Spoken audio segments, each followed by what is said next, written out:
Welcome to Bedroom Studios Podcast, the podcast where we talk about what goes on behind the scenes in a musician's world and bridge the industry gap by bringing their stories, expertise, and advice to early career artists. Subscribe to join us for a fun chat about life as a creative person, tips and tricks for pursuing an artistic career, navigating the music industry, and more. My name is Emma Della Rossa. I'm a singer-songwriter based in Toronto, and today I'm interviewing PEPTALK. PEPTALK are your wholesome friends giving unsolicited advice. Boasting 2/3 queer, 2/3 POC, all female, and self-produced, this Sydney-based indie pop band is determined to be the positive representation they longed for growing up. Made up of Jay-Lee Kwan, Lara Frew, and Phoebe Sinclair, PEPTALK's presence has a comfort and confidence that only time and genuine friendship can bring. Welcome to the podcast! Thank you. Yay! We're all here. So it's so great to meet all three of you for the first time, and thank you for reaching out. It wasn't initially about the podcast, but I saw what you guys do. I listened to your music. It was really great, and I definitely wanted to have you on to talk more about your process. Oh, thank you. It's so cool. Yeah. To start off, pause. This is actually, don't actually pause, but this is the first time that, I say that to myself, but then one time somebody actually did pause the recording. I'm like, no, don't pause the recording. This is the first time ever on the podcast that I've had more than one guest on at the same time. So you guys are making history. Oh, yes. So I'd love for you to I'd love for you to introduce all three of you and tell us how did you guys get started as a band, and how did you become PEPTALK? Yeah. Well, I'm Phoebe. Mm-hmm. I'm Lara. And I'm Jay.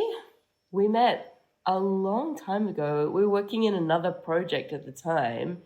We were playing in a band together. But I feel like all of us kept coming to each other with writing ideas and quickly became each other's go-to for writing. And obviously there's we were friends as well. And I feel like even at this point there's 10 years friendship behind us. So it's been a long time.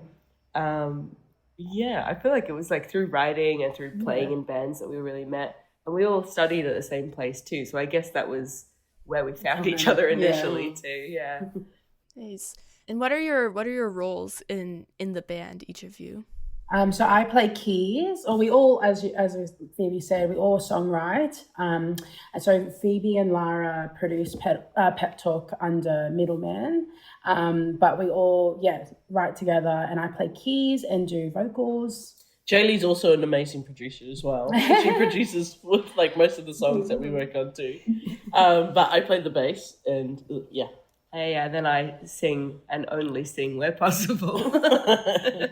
Yeah, but we all write. This is the beauty of being in a band. Yeah, that's it. Nice. Yeah. Split the work. Yeah, absolutely. Yeah. Mm-hmm. And the three of you, are you kind of operating as indie, not under a label? Yeah, that's right. Yeah. Nice. Just fully doing it ourselves. It's just us and our manager. Yeah. Nice. Yeah, I can relate to the grind of just all of it's not just the music, it's everything else. That's it. Yeah, we could talk about roles more. Yeah, we're all instrument/admin.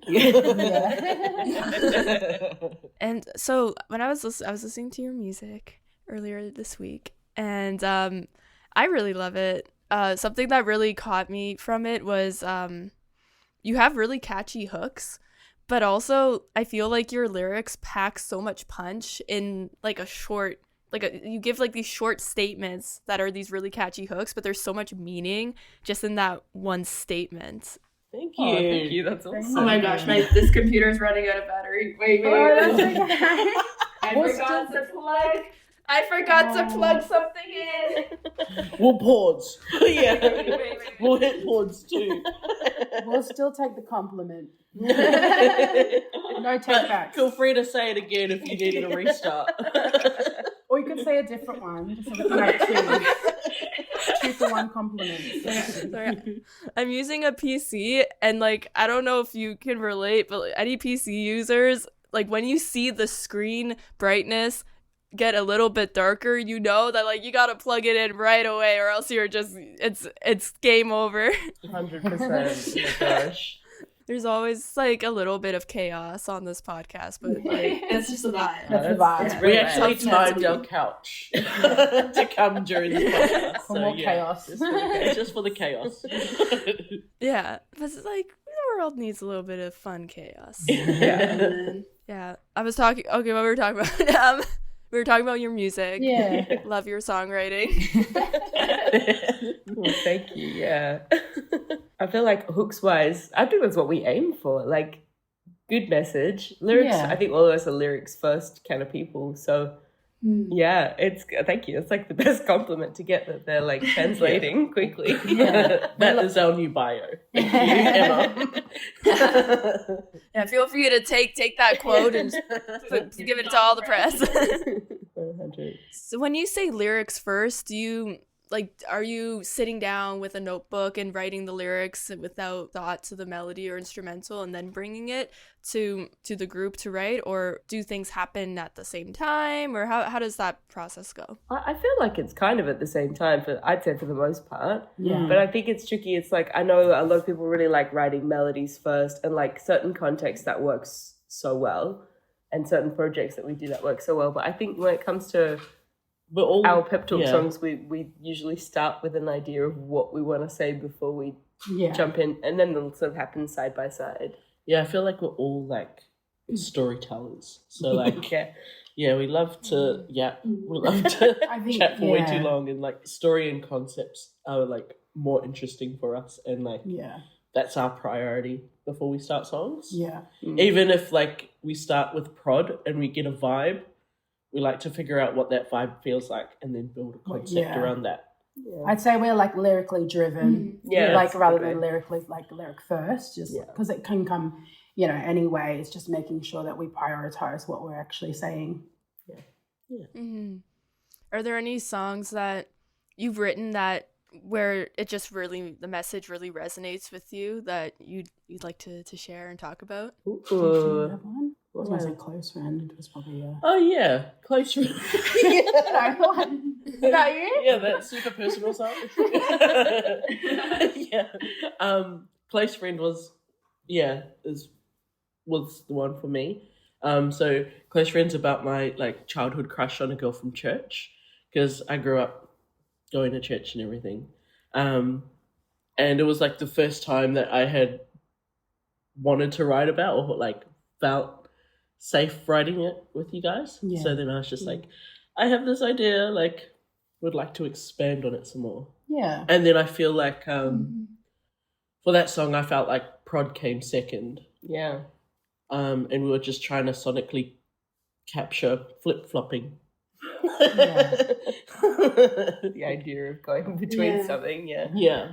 I think that song like resonated with a lot of people because they can like relate to kind of just like the lyrics. love. Yeah, the lyrics of like not being able to be closer than a close friend is really like Yeah, like gut your best wrenching. friend and knowing that there's no chance. So that was quite a personal one. That was really Yeah, that's interesting what you were saying about the production, because when I was listening to that song specifically, I remember thinking how your production in general is really cohesive throughout the songs. And of course there's differences, but like I felt for that one there was a difference in that, like just like a different shift in vibe, but it still sounded so much like you. But I think like the production really like kind of fit the message of the song. Oh, thank you. You're full of quotes today. Full of things to pick up our bio. Can we get a transcript of this? That's the bio now. Just like all of your quotes just be like this random girl from Richmond Hill. Pause. No, don't actually pause. It's in there as well. Yeah. That's our blurb. That's a word. Yes. I love that. Okay, this is the part of every interview I have this moment where I'm like, oh my gosh, I need to ask another question. And it just takes me a second to process. So you released a new song called Time Zones this past July with Toronto-based artist Els, which is really cool because I'm also from Toronto. Yes. So it's kind of a cool thing. So how did that collaboration come to be, and what was the process of bringing it all together? We got a message on Instagram, and Els was backpacking around Australia and found us on Spotify, and then so asked if we were open for a session, and yeah, we were. And then we just had such a good time in the session. It was so cool. We let her drive our car around. I don't know if she was like aiming for that, because she was like, "Oh, I've never like driven a car on the other side of the road." And we're like, "Did you want to drive out of my car?" But yeah, it was really fun. It was really fun. We ended up making a song that was between both of our worlds. So we really liked, the mix and the collaboration that the style that we came up with. And so, we were like, we should release this. Yeah, I feel like it was actually a bit of a catalyst for this whole mixtape project that we've been doing too. So we've been doing a lot of collaborative singles, and we sort of blend, half of the other artist's world, the featured artist's world, with half of ours. And this was such a catalyst for it, because we just had such a fun day, and we were like, this song deserves to be out. It's so much fun. It's great. We had such a good day with Els too. So yeah, it was awesome. That's great. And so when you were talking about kind of like mixing genres and mixing styles, how do you come up with that blend in a way that honors both your style but is also authentic to your collaborator? I feel like the songwriting always like helps lend to it, honestly, because I mean, we've got like even some of the songs that have come out now, like one of the first singles was with an artist who did kind of like 8-bit like electronic pop music, and that's so far away from what we would do. The songwriting feels like it's still like PEPTALK style, but like being able to play with the production and kind of be like, all right, this is really sitting in both spaces.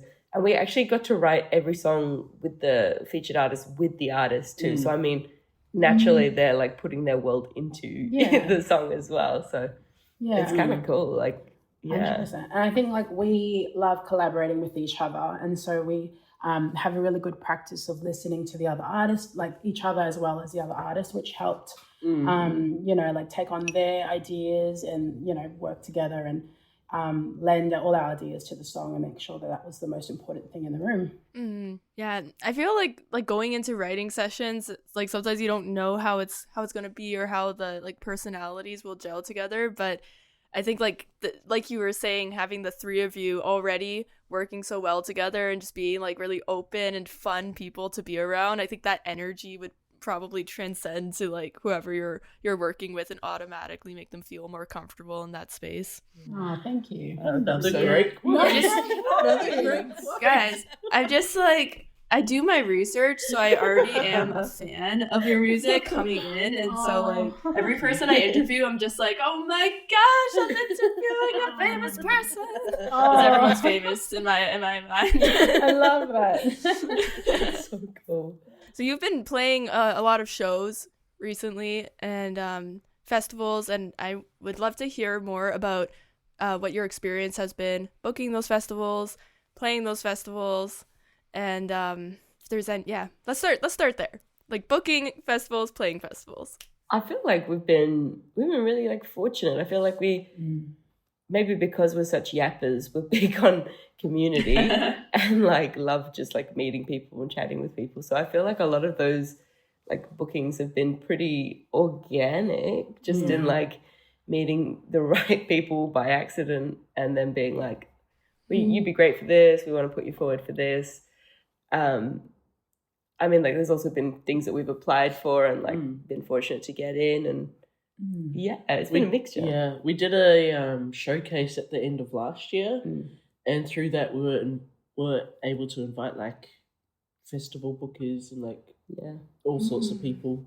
It's to a come big watch music us. industry showcase Yeah. that happens in Queensland called Big Sound. Yeah. It's quite nice because like most of the music industry in Australia, at least, all congregates in this one city for a week, and so it's a good opportunity to invite people along. Yeah.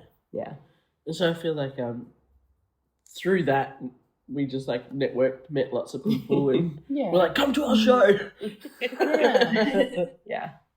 Yeah. Nice. And actual playing the And that's- shows, it was good too. Playing the shows was I We guess actually got a tour coming up in Yeah. October, which we're very excited about. Ooh. Yeah. Where are you gonna tour around? Is it still gonna be Australia, or are you gonna Just Australia. We'd Yeah. love to just do one show in Toronto, but if we just did Brisbane, Sydney, Adelaide, Melbourne, Toronto, that would have been perfect. But unfortunately, we stop at Melbourne. we suggested Yeah, we're like, how about just Toronto? just one. Maybe at Emma's house. yeah. No, low key. If you're ever in the city, like let me know. We'll swing by your We'll house. swing by. Yeah. I'll bake you cookies or something. Oh, this is so We'll cute. put through an order. So I was watching some of your live performance videos, and I just love how like genuinely happy you guys look to like in the video and into the music.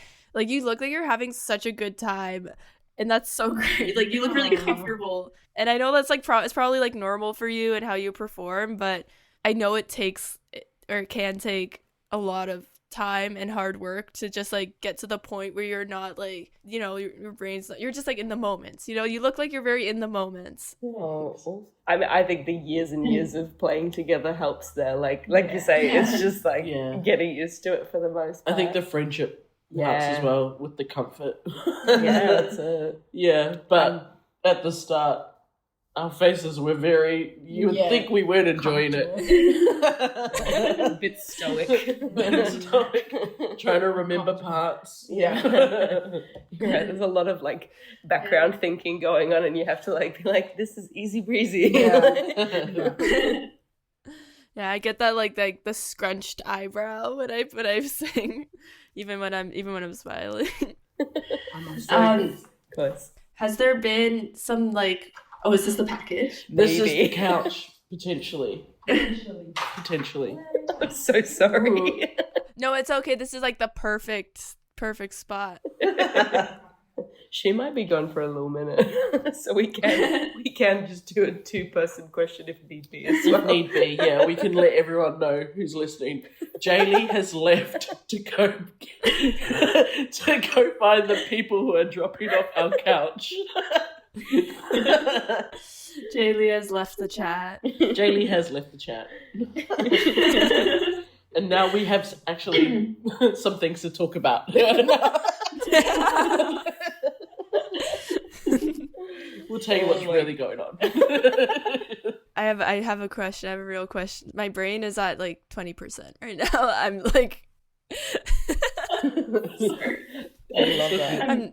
I'm like functioning enough to ask the questions and respond to things, but all the transitions between stuff, my brain just like goes bye. We're like fix and post. Yes. Oh my gosh, that is actually the motto of our podcast. That's the motto. That's so good. That's gonna be our new quote. Fix and post. Emma. Yes. That's been the actual post. official motto for our podcast for the whole like entirety that I've had this thing going on. That's so good. That's so good. So true though. Let's be real. Was there like a performance or like a moment during like a song while you were playing that really like kind of stands out to you that let's do like something that went really well that stuck with you? Performance or a moment that went really well. I have like such a strange thing that's come to mind. Yeah.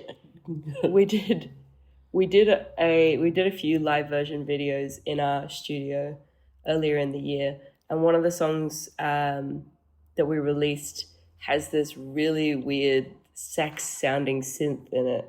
And for the live video, we were like, let's get a live sax in the room. Yeah. And obviously this wasn't a live performance to an audience, but I just remember the feeling in the room actually playing the track with the sax. I was like, whoa, this is cool. It was just like such an exciting feeling. So our songs from now on only have saxophone. Yeah. Yes. No vocals, no vocals, bass, no bass, keys. yeah. Instead of a kick drum, we just do an alto sax, just one note.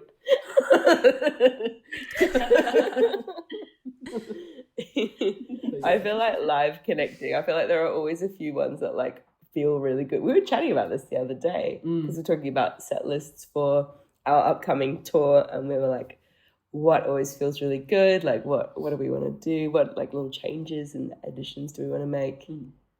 I feel like we have a song called Forest, and that always feels really good on stage as well. Yeah. I think we all accidentally do little like choreo together. We all end up like bumping the same way, like bopping around like in the same direction. So that always feels really good too. Yeah.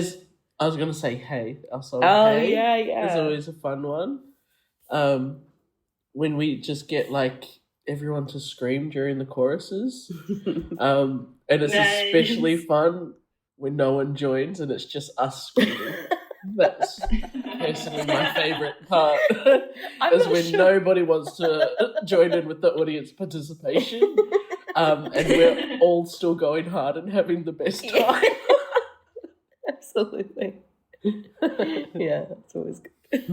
You gotta be the expressive leader sometimes, even when no one's following. It's like you don't wanna say to the audience, "You're so boring. Stand up." Stand up. Yeah. It's like a Sunday Arvo like family gig. We're just harassing the audience. Like scream. Let's let things go. I love it. Oh gosh. And has there been a performance moment that maybe hasn't gone so well, and how did you deal with that and navigate that? Performance hasn't gone well. I'm not sure. Nothing like major's coming to mind. Don't get me wrong. We've played our fair share of like gigs that don't work through like technical errors and stuff like that. Oh, actually, you know what? Bless. We played a show. Speaking on this, we played a show not that long ago, and weather in Australia is pretty crazy. It was absolutely perfect blue skies as we like set up for this outdoor gig. Stars were out. It was gorgeous. And then out of nowhere, this massive, really heavy rain came down. Yeah. And it watered. Yeah. We used like our laptops as part of our like setup. Yeah. And one of them just absolutely shut down. It got waterlogged that quickly. Oh no. It was Jay's laptop, but Jay's like so optimistic. Yeah. She was just like, it'll be fine. It'll be all good. It's fine. She's like, worst comes to worst, I've lost everything. Like, that's fine. And I'm like, oh my god. Yeah, it couldn't be me. I'm like, oh my gosh. I would make everyone feel my pain. Personally. But I mean, that was stressful more than I think, because we were like, oh gosh, how do we like run our playback? Like, what do we, like, how does this affect the show? Yeah. But that's probably the worst live experience. Just Mother Nature interrupting. I feel like other than like when the sound's off and like you can't hear each other. Yeah, that too. Right? But I feel like it's, I don't know, there's so much trust with the band that we will try to follow each other if we need to, yeah. Oh, maybe I need to pause here. Hang on, our couch is coming. Hi again. Yay, you're back. Jay's back. So, is the couch everything you've ever dreamed of? She's in boxes right now. We'll find out. Yeah, we'll find out soon. Yeah. As long as it's not broken, I'm stoked. So we're kind of on like the later half of the interview. I won't keep you for too long, but I felt like maybe we shouldn't end with the couch. I think we were a little bit we personally love an abrupt ending. Gotta go. The video footage of us shutting the laptop. The couch is important. It's like, you know. I appreciate that. Yeah. I wanted to talk more about your collaborative process. So I think a lot of people starting out, it's like we're so hungry for collaboration, but then it's also can be really daunting to work with people you've never worked with before, when you don't know how it's gonna go. And I know you kind of mentioned how your dynamic as a group helps with that. But I was wondering if you had any other words of wisdom about collaborating, since your mixtape is like the main thing that it's based off of is these collaborations. I don't know. I feel like establishing that like it's fun early on is like a good thing. Yeah. Like I feel like we'll have a big yap to start off with. I feel like none of us ever try and like dive straight into the like gritty bit immediately. Like there's always a bit of like getting to know each other and building the trust and the rapport to start off with. And I feel like we always try and make it clear that like the main priority for us is the song, so that none of us are precious when it comes to ideas. If we suggest something and it feels not right, or it doesn't gel, it doesn't sit right, that none of us will be precious about it unless we think it's worth fighting for. And in that case, we will try to do so nicely. It's always like in a in like a positive light of trying to reach the best song we can reach. And I think generally people respond really well to that. And I mean, it's similar like from the other side too. If an artist really fights for something, we're like, oh great, like hear them out online. I think that always goes a long way. Just having that. Yeah. I think like we love food.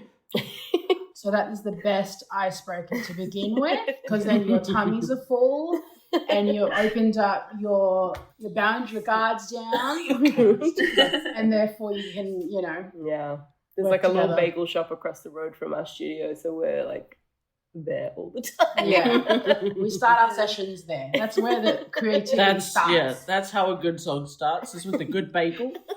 Good ideas come from good bagel shops. And quote that. That should be the title of the episode. A good song starts with a good bagel. Yes. Like that would be clickbait for me, because the way to my heart is through my stomach. Yeah. Yes. Yeah. Works. Yeah, I think as well, when you're collaborating, as producers, like the artist is the priority. So it's what they want to say. And so I feel like advice for like people collaborating is like, if you are the artist, like and you're not like, you feel like you're not getting you're not getting heard with what and you feel like you're not getting heard, like those are also like, trust those instincts, like don't you might end up being part of a song that's like nothing to do with you, and then everyone's expecting it to be for you. And it's obviously each individual case by case. You hear that happen, and I think same too from producer side, like remembering what your artist wants. That sounds so silly and obvious, but like actually listening to each other in the room makes such a big difference. I think listening is such an important key for sessions. I think that's also something that we've been lucky too, because we've been like, we all produce, we all write, and we're an artist. Like we've kind of got all perspectives in the room going, which is good. Like, yeah. And it's also just like respecting each other enough to like listen to each other, and like just putting the song first and let that leading the way, like let that lead as well. Yeah, that's really great. Yeah, I feel like a lot of times it's like the energy you put out is what you get back, and like I'm a little bit more on the introverted side, so like a lot of times like I'm just like scared of people. But I think there's like, when you come across like as like someone who's very open and listening and like really locked in with what the other person is saying, then they're more likely to give that back to you, and to kind of let their guard down, so that it's just more chill and just friendly vibe. Oh man, I had something in my brain that I wanted to ask about, and then I forgot. Oh wait, no, I remember it. Okay, we're good. Okay, sorry. I want to read this quote. Give me a second. I need it. make my split screen a little bit bigger. Is it one of your quotes from earlier? No. So in your bio, the quote is that your band was formed on a mutual adoration for good songwriting, pop hooks, and iconic women in the music industry. And you originally got in touch with me because I have an artist collective for women in Toronto. And so I think there's like kind of that shared passion of like lifting up women. And so I was wondering if you could speak to that a little bit more, of how that kind of comes across in your music and in how you go about with your art. I think music is such a male-dominated industry, and so when we see other women who are like championing other women, like let me get the word right, championing. You've lost your my momentum. my point is no longer here. So next person. No, let's go with empowering. Up, Jay. Another word. As like women in music, I feel like, yeah, when we see other women empowering other women, we really like love to see that, and yeah, want to be a part of that. And so yeah, when I found all your resources, I thought like that was really cool, and it's really important in like this age now where like we should be encouraging each other and uplifting each other. Absolutely. Thanks. Yeah. Plus also it's just like a day in the studio with all girls is always so much fun. Yeah. I like forget that it's a rarity because obviously so much of our time is spent with each other. Yeah. It's a closed loop for us. That's it. But it's a funny one. I feel like you see the excitement too, especially like when you work with like younger female artists, and like because we all write and produce outside of Pep Talk as well. Anytime we get into a room with people who have any kind of like overlap in our sort of like personal differences, it's so exciting because they're like, oh my gosh, like I haven't worked with like all girls before, like I haven't like had chance. I don't know, both of you have talked even about like when you've worked with other like Pacific Islanders too, like it's always like a good overlap of like, I don't know, connection. Yeah, absolutely. Yeah, really cool. Mm-hmm. Yeah. Well, you guys are awesome. Likewise. That's all I have to say. Likewise. Yeah, it's always really amazing to see like all female bands, especially all female backlines, because it's not super common, like just having that representation. And it like what you were saying before, like it gives people, you're kind of like that, like something for other young artists to look up to and see themselves in you. And I think that's really great. Sorry, I can't talk. So, you're doing great. I'm like losing my voice. You're doing amazing. But we were also like close to the end. Wait, I can't breathe. I'm gonna mute myself for a second. That's all good. You take your time. We're good. All good.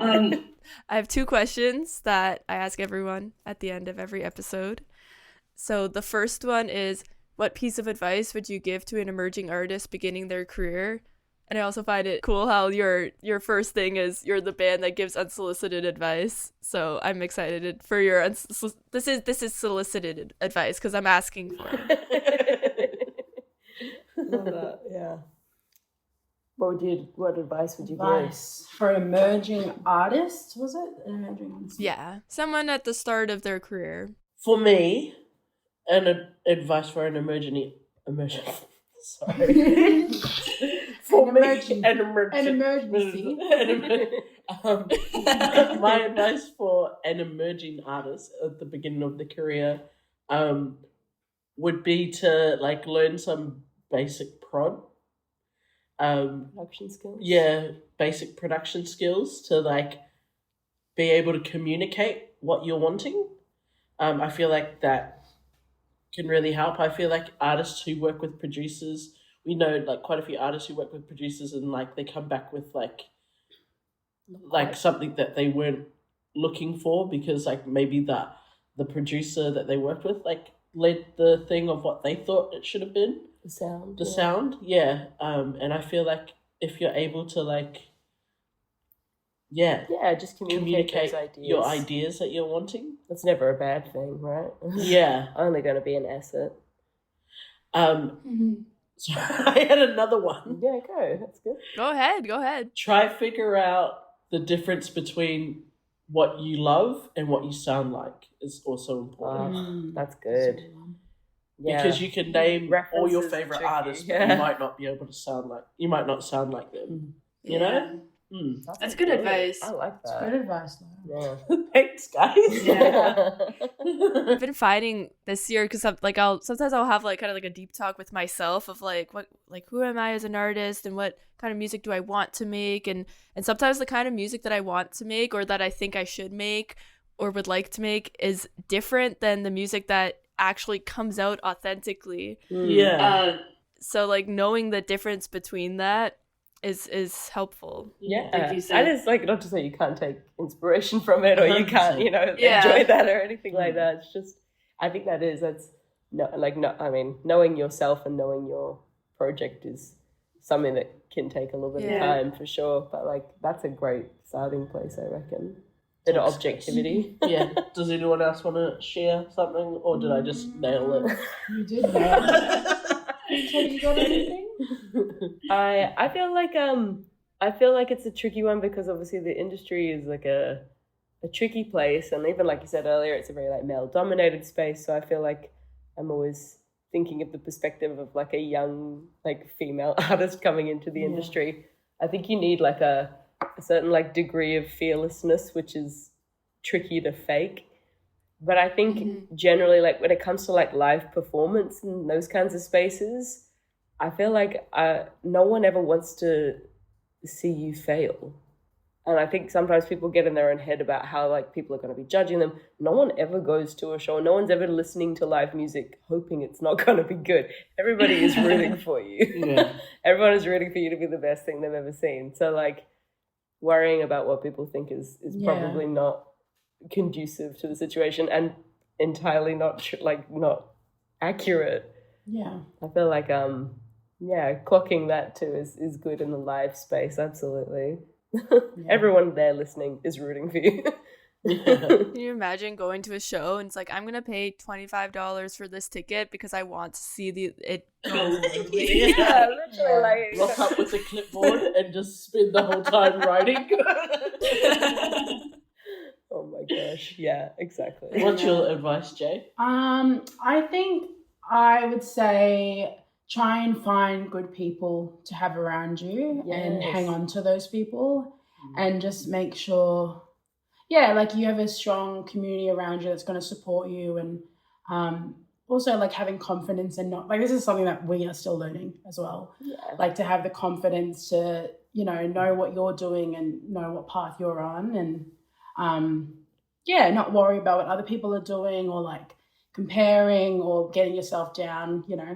Self-doubt is already very real, and it's like harder in the industry, like magnified by 1,000. So I think having good people around you is really important. Community's everything, right? Yeah. Still trying to find that people. Myself.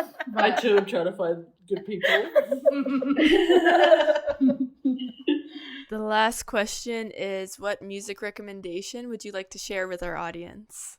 Ooh, recommendation. Oh man, this Like local or like?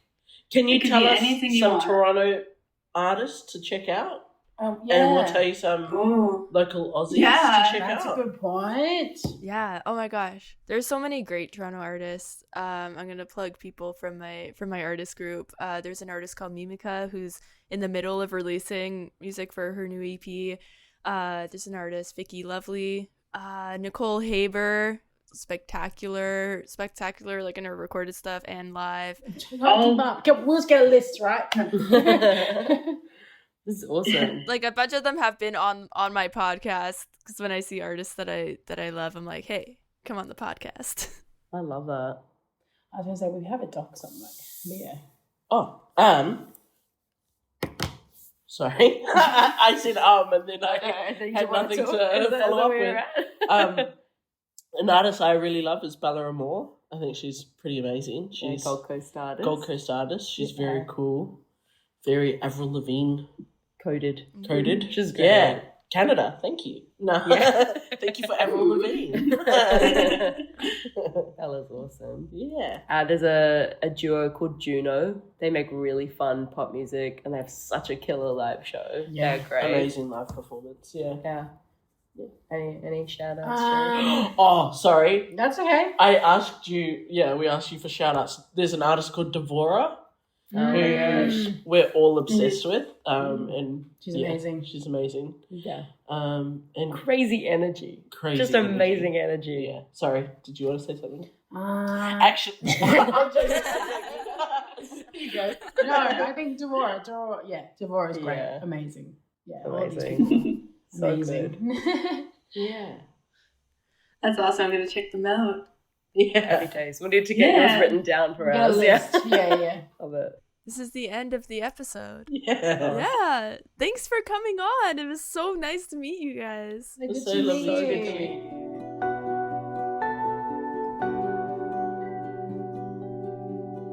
Thank you so much for listening to this episode of Bedroom Studios Podcast.